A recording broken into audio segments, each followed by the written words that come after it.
Hello friends, my name is Emile and today we will be taking a look at two sports cars which push the boundaries of their classifications. From the United Kingdom, the newcomer, the McLaren 570s Coupe, and from Germany, the Stuttgart stalwart, the Porsche 911 Turbo S. Let's start by taking a look at the McLaren 570s. The 570s is McLaren's sports car and is the least powerful and most consumer-friendly vehicle they currently produce.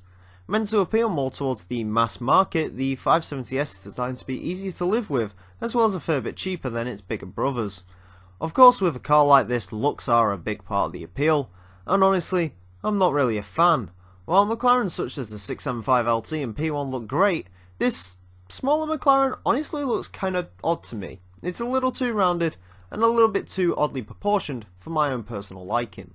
Still, when you are inside, it's very typical McLaren. Nice, sensible, and devoid of 1,000,001 buttons. It's a nice environment to be in. A digital display can be found in the instrument panel, and it's easy to read. Couple this to great visibility, and you've got a car which, interior-wise at least, should give you no issues.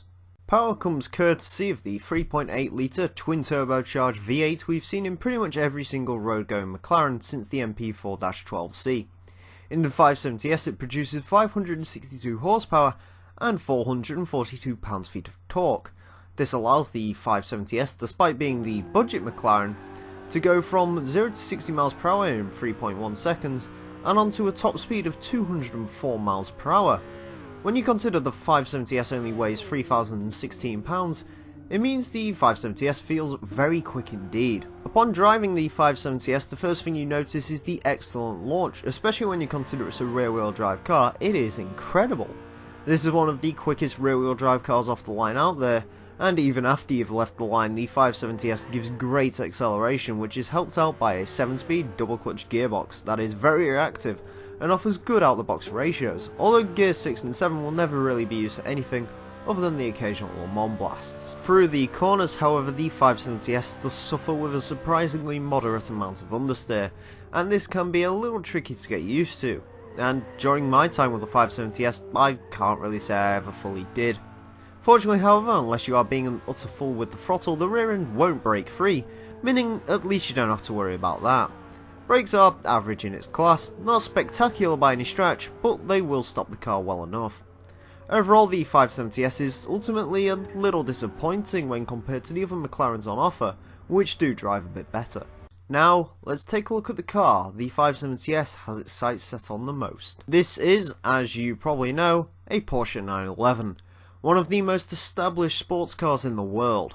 Even though the 911 started production all the way back in 1963, the car hasn't changed all that much in layout, with the engine at the rear and drive still going to the rear as well. Although some 911s, including this one, are equipped with an all-wheel drive system. This particular model is the highest specification 911 available, the Turbo S, and this is the 7th generation of 911, which is designated 991. Styling wise for me, I personally like the styling of the 991 series of 911s, although it isn't perfect, with me not being a fan of the wider arches and vents the Turbo S comes with. Onto the interior, and well, you are surrounded by numerous buttons and dials, but it's all classically German, very ordered and neat. An analog rev counter and digital speedo are your main instrumentation, and while easy to read, can be difficult to see in tunnels and darker areas. Overall though, visibility is decent.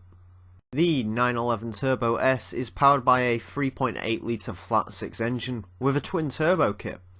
The net result of this being 560 horsepower and 553 pounds-feet of torque. Despite being kinda heavy, weighing 3,607 pounds, the Turbo S can still shoot from 0 to 60 miles per hour in just 2.6 seconds and go on to a top speed of 213 miles per hour, which is very much supercar territory. Actually onto driving the car, and as you'd expect with a rear-engine four-wheel drive vehicle, the launch is incredible and acceleration in general is very good indeed, meaning for those light-to-light drag races, this could be ideal. Straight line speed all in all is pretty darn good, and the gearbox is one of the 7-speed double clutch variety, which changes gears at a lightning pace. It also offers decent ratios, helping the acceleration even more so. into some corners, and the 911's lack of front end weight unfortunately really does show it up here.